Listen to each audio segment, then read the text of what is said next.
அனைவருக்கும் இனிய காலை வணக்கம். இந்த 21 நாள் தியான வகுப்புல நம்ம இன்னைக்கு 2வது நாள்ல இருக்கோம். நேற்று முதல் நாள்ல பிரத் மைண்ட்ஃபுல்னஸ் மெடிடேஷன், அதாவது இந்த சுவாச விழிப்புணர்வு தியானம்னா என்ன அப்படின்றத பார்த்தோம். அதை எப்படி பண்றதுன்றத பார்த்தோம். இந்த சுவாச விழிப்புணர்வு தியானம், இந்த தியான முறை பார்த்தீங்கன்னா கௌதம புத்தரால கிட்டத்தட்ட 2000 வருடங்களுக்கு முன்பு அவர் வழியால் வந்தது. இந்த தியானம் முறை பெயர் ஆனாபானசதி தியானம், அதாவது உள்ளே போகும் உள்மூச்சையும் வெளிமூச்சையும் கவனிக்கிறது. நோக்கம் அப்படின்னு பார்த்தீங்கன்னா, நம்மளோட குறிக்கோள் பார்த்தீங்கன்னா, நம்மளுடைய மனதை, நம்மளோட மனதை நம்ம ட்ரெயின் பண்ணணும், பயிற்சி செய்யணும். அது இஷ்டத்துக்கு அலைப்பாஞ்சிட்டு இருக்குது. நம்ம இங்கே உட்காந்துட்டு இருப்போம், மைண்ட் வேற எங்கேயோ யோசிச்சுட்டு இருப்போம். நம்மளுடைய மைண்டை நம்ம ட்ரெயின் பண்ணணும், ரீட்ரெயின் பண்ணணும். நமக்கு தகுந்த மாதிரி நம்ம மாஸ்டராக இருக்கணும். இப்படி தான் யோசிக்கணும், இப்படி தான், இந்த மாதிரி சிந்தனைகள் தான் வேணும் அப்படின்றத நம்ம இன்ஸ்ட்ரக்ஷன்ஸ் கொடுக்கணும். இந்த மாதிரி இந்த 21 நாள் நம்ம பயிற்சி பண்ணும்போது இந்த எல்லையற்ற இந்த பிரபஞ்ச சக்தியோடு நம்ம ஒன்றாகிறோம். இந்த எல்லையற்ற பல சாத்திய கூறுகள் நிறைந்த இந்த பிரபஞ்சத்தோடு நம்ம ஒன்றாகும் போது நம்மளுடைய வாழ்க்கையோட நோக்கத்தை பற்றி நம்ம புரிஞ்சுக்கிறோம். நம்ம என்ன பண்ணுறோம், எதுக்கு வந்தோம், என்ன செய்யணும், இந்த கணத்தில் என்ன செய்யணும், அடுத்த மாதத்தில் என்ன செய்யணும் அப்படின்றது நமக்கு எல்லாமே ஒரு வெட்ட வெளிச்சமாக நமக்கு புரிய ஆரம்பிக்கிறது, தெரிய ஆரம்பிக்கிறது. இன்னைக்கு நம்ம ஒரு ஒரு ஒரு முக்கியமான ஒரு விஷயத்தை பற்றி பார்க்குறோம். ஆங்கிலத்தில் கொஹரன்ஸ்ன்னு சொல்லுவாங்க.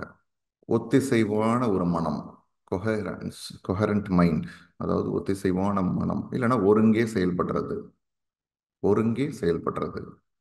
இந்த பிரபஞ்சத்தில் நீங்கள் எடுத்துக்கிட்டீங்கன்னா எந்த ஒரு பொருள் எடுத்துக்கினாலும் அது ஒரு குறிப்பிட்ட அலைவரிசையில் அது ஆசிலேஷனால நடந்துகிட்டே இருக்குது. ஒரு குறிப்பிட்ட அலைவரிசையில் அது இயங்கிக் கொண்டே இருக்குது. எந்த ஒரு பொருள் எடுத்துக்கினாலும் அந்த கொஹரன்ஸ், அதாவது இந்த ஒத்திசைவான அப்படின்னா என்னன்னா, ஒரு இரண்டு விதமான பொருள்களோ, இரண்டு விதமான விஷயங்களோ ஒரே நேர்கோட்டில் இயங்குவது தான் ஒத்திசைவான மனம். கொஞ்சம் கொஞ்சம் இது இன்னும் ஈஸியாக புரிஞ்சுக்கணும் அப்படின்னா, ஒரு 2 பேர் தொழில் தொடங்கணும்னு நினைக்கிறாங்கன்னு வச்சுக்கோங்க, இல்லை 2 பேர் சேர்ந்து ஒரு வேலை செய்யணும்னு தொடங்குறாங்கன்னு வச்சுக்கோங்க. ஒரே நோக்கம் கொண்ட 2 பேருக்குமே ஒரே விதமான எண்ணங்கள் இருக்குது, ஒரே விதமான நோக்கம் இருக்குது அப்படின்னா அந்த வேலை ஈஸியாக முடிஞ்சிடும். பல மடங்கு அதை சக்ஸஸ்ஃபுல்லாக வெற்றிகரமாக முடிக்க முடியும். நீங்கள் இதை சிம்பிளாக பார்த்தீங்கன்னா, நீங்கள் நிறைய வீட்டில் ஒரு விஷயம் நடக்கணும், ஒரு ஒரு ஒரு ஒரு ஏதோ ஒரு விஷயம் பண்ணணும், ஒரு வீடு கட்டுறதா இருக்கட்டும், இல்லை எந்த ஒரு விஷயம் பண்ணா கூட பார்த்தீங்கன்னா அதை பற்றி பேசணும், இது பண்ணணும் அப்படின் போது எல்லாருமே ஒரே விதமான எண்ணங்கள் அந்த மாதிரி இருக்கணும் போது அதை பற்றி நம்ம நல்லாவே நிறைய பேசுவோம், அந்த விஷயத்த வெற்றிகரமாக முடிப்போம். இதே அந்த 2 பேருமே வேற வேற விதமான எண்ணங்கள் இருக்குதுன்னு வச்சுங்க அவங்களுக்கு, அப்போ அந்த விஷயம் நடக்காது. ஒரு நிகழ்ச்சியில் இந்த இந்த மேளம் நாதஸ்வரம் இதில் பார்த்தீங்கன்னாலும் அது தெரியும். மேளம் நாதஸ்வரம் எல்லாமே ஒரே இதில் ஒரு ஃப்ளோவில் ஒரு இதில் போகணும். அவருமான ஒரு சைடில் மேலே அடிச்சுட்டு இருந்தார், அவருமான ஒரு சைடில் நாதஸ்வரம் ஊதி இருந்தார்னு வச்சுங்க, தனித்தனியாக அந்த இடத்துல கொஹரன்ஸ் இருக்காது, ஒத்திசைவாக இருக்காது, கேட்க முடியாது நம்மளால. இந்த ஒருங்கே செயல்படுறதுன்றது வெறும் 2 மனிதர்களுக்கு மட்டும் கிடையாது, அந்த பொருள் மட்டும் கிடையாது, நம்ம உடல் சார்ந்ததும். நம்ம உடல்ல பல்வேறு பாகங்கள் இருக்குது, பல்வேறு விஷயங்கள் இருக்குது. ஸோ எல்லாமே ஒரே இதில் கரெக்டாக அது நடக்கணும். ஒவ்வொன்றும் நாம் உணவு உட்கொள்ளும் போது கரெக்டாக அது போயிட்டு செரிமான பாதை இருக்கணும், அது கரெக்டாக வேலை செய்யணும். அதுக்கப்புறம் சிறுகுடல் பெருகுடல் எல்லாமே கரெக்டாக வேலை செய்யணும். ஒன்றுத்துக்கு ஒன்றும் சரியாக வேலை செய்யலைன்னா, ஒருங்கே செயல்படலை அப்படின்னா அப்போ என்ன நடக்கும்? அந்த இடத்துல ஒரு நோய்கள் அப்படின்றது வர ஆரம்பிக்கும். ஆராய்ச்சி என்ன சொல்லுதுன்னா, அமெரிக்காவில் இருக்கிற ஹார்ட் மேத் இன்ஸ்டிடியூட் அப்படின்ற ஒரு நிறுவனம், ஹார்ட் மேத் இன்ஸ்டிடியூட் என்ற நிறுவனம் என்ன பண்ணுதுன்னா, இந்த கொஹரன்சி அப்படின்றத வந்து கொஹரன்சி, அதாவது இந்த ஒத்திசை ஒருங்கே செயல்படுவது என்றதை பற்றி ஆராய்ச்சி பண்ணுறாங்க. அப்படி ஆராய்ச்சி பண்ணும்போது என்ன கண்டுபிடிக்கிறாங்க அப்படின்னா, இந்த இந்த நம்மளுடைய மூளையும் நம்மளுடைய இதயமும் வந்து ஒருங்கே செயல்படணும். இது ஒருங்கே செயல்பட்டதுன்னா நம்மளுடைய உடலுக்கு வந்து ஒரு பேலன்ஸ் கிடைக்கும். மூச்சு இழுக்கிறோம், நுரையீரல் வந்து விரிவடையுது, திருப்பி மூச்சை விட்டுறணும், நுரையீரல் சுருங்குது. இது ரெண்டுமே ஒரு பேலன்ஸ் பண்ணணும். நுரையீரல் சுருங்கிறது வந்து அதிகமாகவும் நுரையீரல் வந்து விரிவடைகிறது வந்து ரொம்ப கம்மியாகவும் இருந்ததுன்னா அந்த இடத்துல பேலன்ஸ் இருக்காது. ரெண்டுமே கரெக்டாக இருக்கணும். ஒரு ஹார்ட் பீட், எதையும் துடிப்பது வந்து பம்ப் பண்ணுறதும் கரெக்டாக இருக்கணும். ஸோ இதயம் எப்படி புஷ் பண்ணுது அப்படின்னா திருப்பி ஓப்பன் ஆகுது. ரெண்டுமே கரெக்டான ஒரு ஈவெண்ட்ல நடக்கணும், பேலன்ஸ் நடக்கணும். அந்த பேலன்ஸ் எல்லாமே அது வாழ்க்கையிலையுமே எல்லா இதுலேயுமே வந்து முக்கியம். ஸோ நம்ம நேற்று தியானம் பண்ணும்போது வந்து பார்த்தீங்கன்னா நன்றி தெரிவிக்கிறத வந்து நம்ம பார்த்தோம். நன்றி தெரிவித்தல் அப்படின்றது அது வந்து அந்த மாதிரி அந்த நன்றி தெரிவிக்கிற அந்த ஒரு செயல்முறை வந்து பார்த்தீங்கன்னா நமக்கு நம்மளுடைய உடலையும் நம்மளுடைய மனம் வந்து அந்த ஒருங்கே செயல்படுறதற்கு வந்து அது பெரிதும் உதவிகரமாக இருக்குது. heartmath.org இதுதான் அந்த இணையதளம். நீங்கள் நிறைய அதில் அந்த ஆராய்ச்சி முடிவுகள் அதை பற்றியான விஷயங்கள் எல்லாமே போட்டிருக்கிறாங்க. அவங்க ரொம்ப அழகான ஒரு விஷயத்த வந்து சொல்கிறாங்க. என்னன்னா, நம்மளுடைய மூளையும் நம்மளுடைய இதயமும் வந்து தனித்தனியாக வந்து இயங்கிறது கிடையாது. தனித்தனியாக இயங்கிறது கிடையாது. ரெண்டும் ஒன்றோடு ஒன்று செயல்படுகிறது அப்படின்றாங்க. பெரும்பாலும் என்ன, மூளை வந்து இங்கேருந்து சொல்லணும், இதை செய்ய, அதை பண்ணு, அதை போகுது அப்படின்ட்டு. இதயம் வந்து ரெண்டுமே ஒருங்கே செயல்படணும். அவங்க என்ன சொல்றாங்க அப்படின்னா, இந்த ரெண்டுமே வந்து இந்த மூளையும் இந்த இதயமும் வந்து ஒருங்கே செயல்படுறது, அந்த ஒத்திசைவா ஒரே இதில் செயல்படுறதுன்றது வந்து ரொம்ப ரொம்ப முக்கியம் இந்த விஷயம் அப்படின்றாங்க. அதுதான் வந்து நம்மளோட உடலோட மற்ற பாகங்களும் மற்ற விஷயங்களும் எல்லாமே வந்து செயல்படுறதுக்கு ரொம்ப ரொம்ப அடித்தளமாக இருக்குது அப்படின்றாங்க. உதாரணத்துக்கு நம்மளோட நரம்பு மண்டலம், நரம்பு பாதை, நரம்பு மண்டலத்தை எடுத்துக்கினீங்க அப்படின்னா, நரம்பு மண்டலம் அதாவது central nervous system, peripheral nervous system அப்படின்னு சொல்லுவாங்க. ரெண்டு வகையாக பிரிக்கலாம் நரம்பு மண்டலத்தை. நர்வஸ் சிஸ்டத்தை ரெண்டு வகை பிரிக்கலாம். மத்திய நரம்பு மண்டலம், புறவழி நரம்பு மண்டலம். இந்த சென்ட்ரல் நர்வஸ் சிஸ்டம்ன்றது வந்து நம்மளுடைய மூளையில் இங்கே இயங்குது. பெரிஃபெரியல் நர்வஸ் சிஸ்டம் அதாவது புறவழி நரம்பு மண்டலம், அதாவது நம்மளோட உடல்ல இருந்து எல்லாமே அந்த நரம்புகள் இருக்குது. ஸோ இதெல்லாம் இந்த பாடி, இந்த உடல் சம்பந்தப்பட்ட விஷயங்களை அது டேக்கர் பண்ணிக்குது. மத்திய நரம்பு மண்டலம் நம்மளுடைய மூளை, இதை சம்பந்தப்பட்ட விஷயங்கள் மத்திய இது, அதுதான் சென்ட்ரல். நம்ம சென்ட்ரல் கவர்மெண்ட் மாதிரி வச்சுக்கலாம். பெரிஃபெரியல் நர்வஸ் சிஸ்டம் வந்து ஸ்டேட் கவர்மெண்ட் மாதிரி வச்சுக்கலாம். ஸோ ஸ்டேட் கவர்மெண்ட்டும் முக்கியம், சென்ட்ரல் கவர்மெண்ட்டும் முக்கியம். சென்ட்ரல் கவர்மெண்ட்ல இருந்து தான் எல்லாமே இன்ஸ்ட்ரக்ஷன்ஸ் இங்கெல்லாம் இது பண்ணுங்கன்னுவாங்க. அதுக்கு தகுந்த மாதிரி ஸ்டேட் கவர்மெண்ட் லோக்கலில் அது பண்ணுறதுலாம் இருக்குது. ஸோ அதே மாதிரி தான். அது ஒரு உதாரணத்துக்கு நான் சொல்கிறேன்.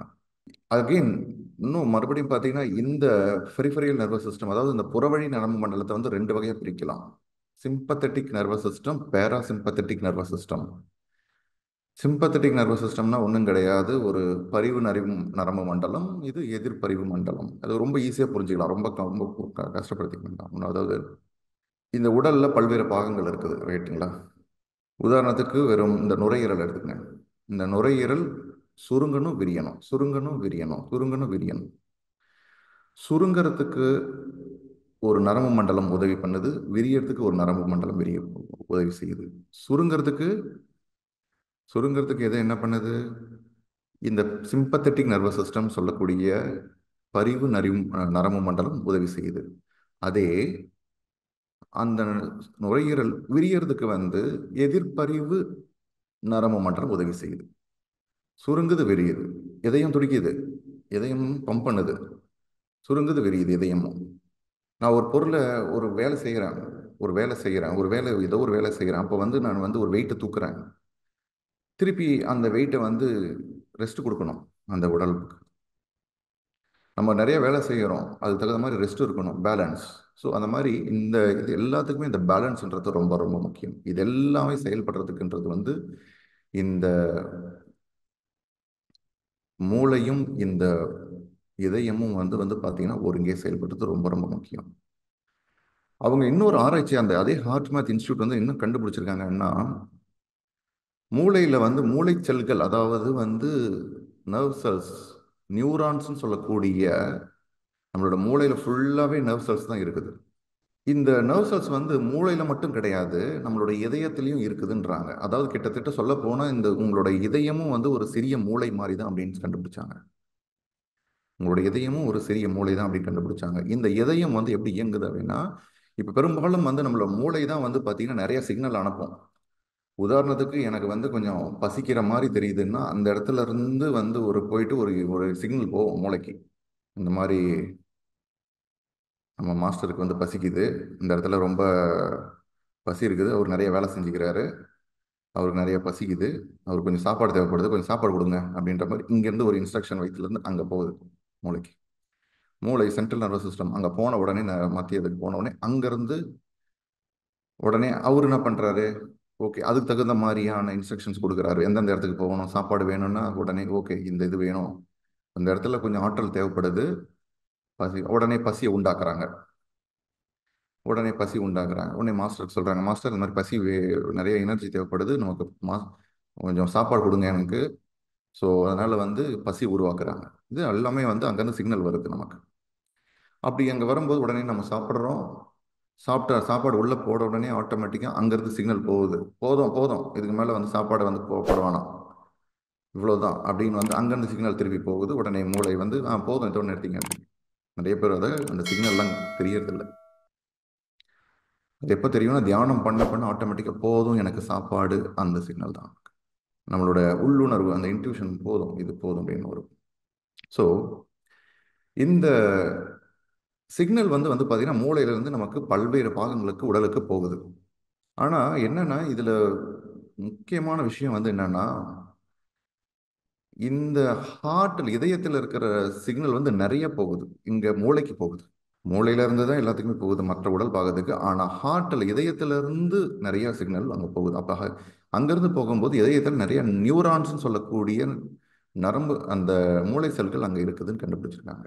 அப்போ அதாவது கிட்டத்தட்ட அதுவும் இயங்குது தனியாகவும். அதாவது அப்போ இந்த மூளையும் இதயமும் வந்து ஒன்றா இயங்கணும், ஒருங்கே இணையணும், ஒத்திசைவோடு இயங்கணும். அப்போ ஒருங்கே இணையும் போது தான் வந்து வந்து பார்த்தீங்கன்னா இப்போ இங்கேருந்து ரெண்டுமே வந்து சிக்னல் இங்கேருந்து அங்கே அனுப்புது அப்படின்றாங்க. அப்படி அனுப்பும்போது வந்து பார்த்தீங்கன்னா மூளை வந்து அந்த இதயம் வந்து தனியாக வந்து ஒரு ஒரு ரிலாக்ஸ்டு ஸ்டேட்டுக்கு போகணும், பேலன்ஸ்டு ஸ்டேட்டுக்கு போகணும். நீங்கள் பார்த்தீங்கன்னா இப்போ நான் வந்து அந்த ஹார்ட் மேத் இன்ஸ்டியூட் வந்து என்ன கண்டுபிடிக்கிறாங்கன்னா, இன்னொரு விஷயத்தை வந்து எப்படி போடுறாங்க அப்படின்னா, நான் ஸ்க்ரீனில் ஒரே ஒரு ஸ்லைடை காமிக்கிறேன். ஹார்ட் மேத் இன்ஸ்டியூட் வந்து என்ன சொல்கிறாங்கன்னா, இது ஒரு 2 படம் போட்டுக்கிறாங்க இந்த ஸ்க்ரீனில் பார்த்தீங்கன்னா, 2 கிராஃப். ஒன்று வந்து சும்மா இப்படி ஏறி ஏறி ஏறி அப்படி போகுது, ஏதாவது மலை இப்படி இப்படி போகிற மாதிரி போகுது. இன்னொன்று பாருங்கள் அப்படியே அழகாக அந்த ஒரு ஒரு ஈவனாக பேலன்ஸாக ஓரளவு போகுது பார்த்தீங்களா. அவங்க என்ன சொல்கிறாங்கன்னா, எப்போ உங்களுடைய இதயம், அதாவது இதய துடிப்பு வந்து இது 2 விதமான உணர்ச்சிகளை எடுத்துக்கிறாங்க. முதல் உணர்ச்சி என்னன்னா ஃப்ரஸ்ட்ரேஷன், ரொம்ப டென்ஷனு, ரொம்ப ஸ்ட்ரெஸ், அந்த மாதிரி ஒரு உணர்ச்சிகள். அடுத்த உணர்ச்சிகள் என்ன எடுத்துக்கணும்னா அப்ரிசியேஷன், நம்மளை வந்து பாராட்டுறாங்க, நன்றி தெரிவிக்கிறது. ஸோ இந்த மாதிரியான உணர்வுகளை எடுத்துக்கிறாங்க.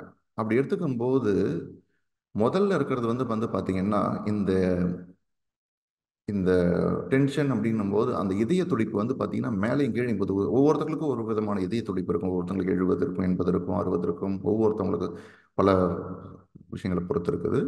அப்படி இருக்கும்போது இப்படி மேலே போகுது, 70க்கு போகுதுன்னா திருப்பி கீழே வரணும், திருப்பி மேலே போகணும், 70 வருது, அப்படி அப்படி ஈவனாக இருக்கணும். திடீர்னு 80க்கு போகுது, திடீர்னு 20க்கு வருது, திடீர்னு 10க்கு போகுது, திடீர்னு 20க்கு போகுது, இப்படிலாம் வந்து இருக்கக்கூடாது.